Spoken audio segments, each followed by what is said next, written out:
narcissist, if your narcissist ever loved you, did they ever feel any passion, any emotion towards you? Like, we all know that narcissists don't really feel emotion the same way that we do.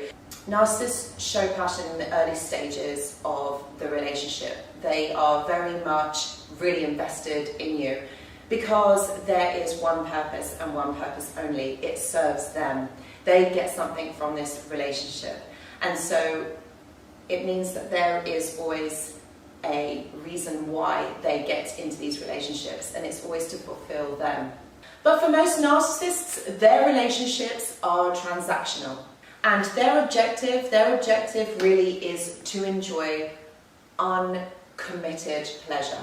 Basically, they can't connect, they can't commit to a relationship with you. So at the beginning stages, whilst there may not be commitment and it's all about pleasure, it's all about pleasuring themselves and pleasuring you, but there's no commitment in it, there's no promises to be made.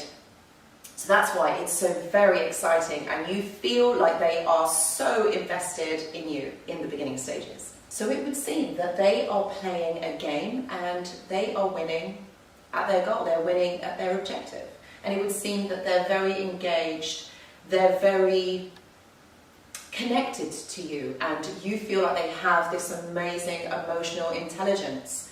And this is how you get to know them. This is how you understand who they are, because they're showing you their best side, they're showing you what you want to see, they're telling you what you want to hear. So this is why you become very invested in this relationship.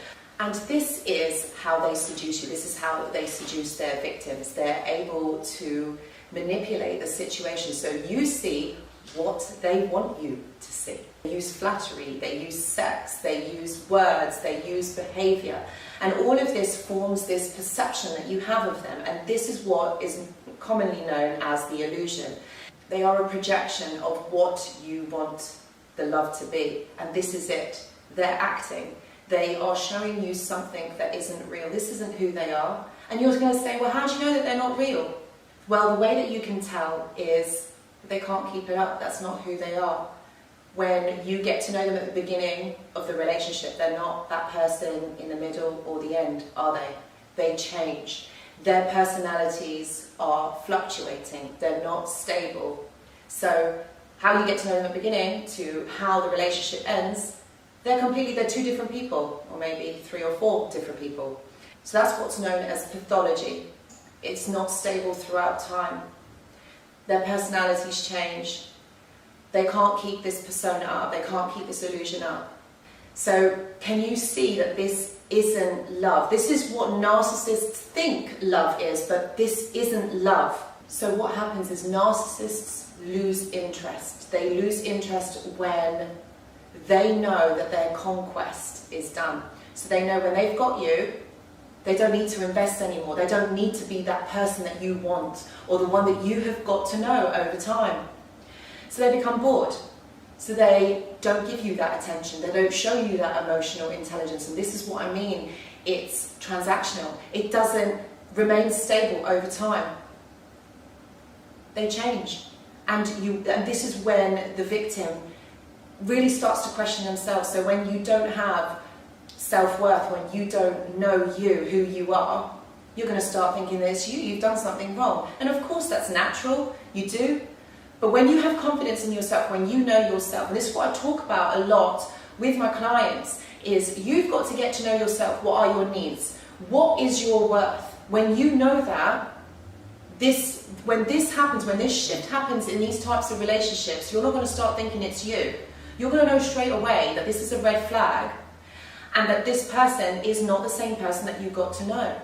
And you see, what happens is narcissists have a real issue with sustaining a relationship. Usually, if somebody is more switched on, usually that type of relationship will last for 6 months.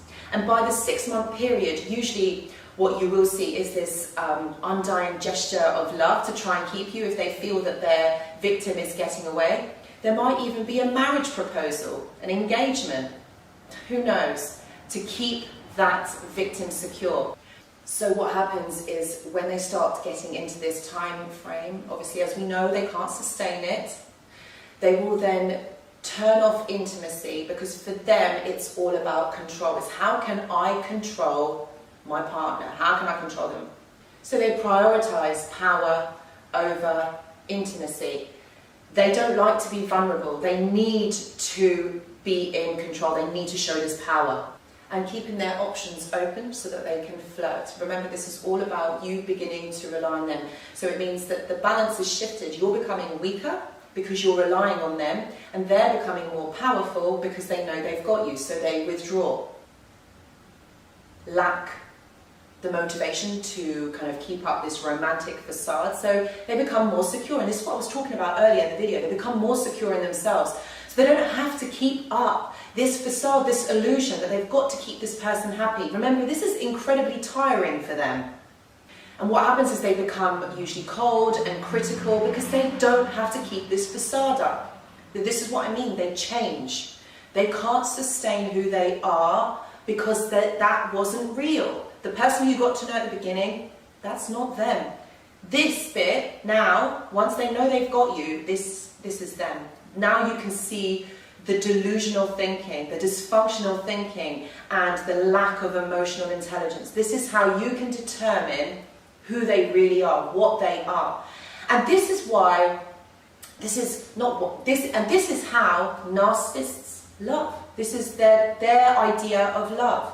To be able to secure somebody, to secure a supply, to control them, to maintain power, and then have them as a slave so that they have their needs met constantly.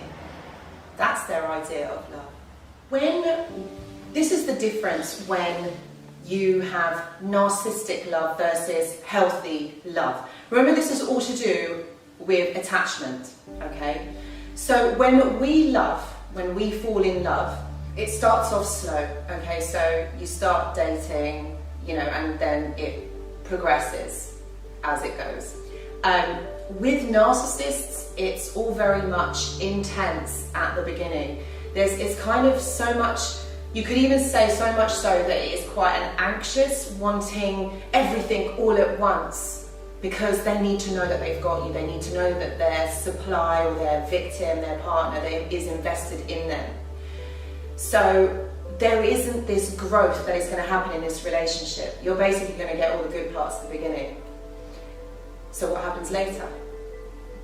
Well, then it's the end, isn't it? It quickly fizzles out. But in a healthy type of love, in a healthy type of attachment, it's not about that. It's about growing that, being able to get comfortable with one another, not feeling overwhelmed. It's about being able to progress. And it's, as they say, the best is yet to come, and it still keeps growing.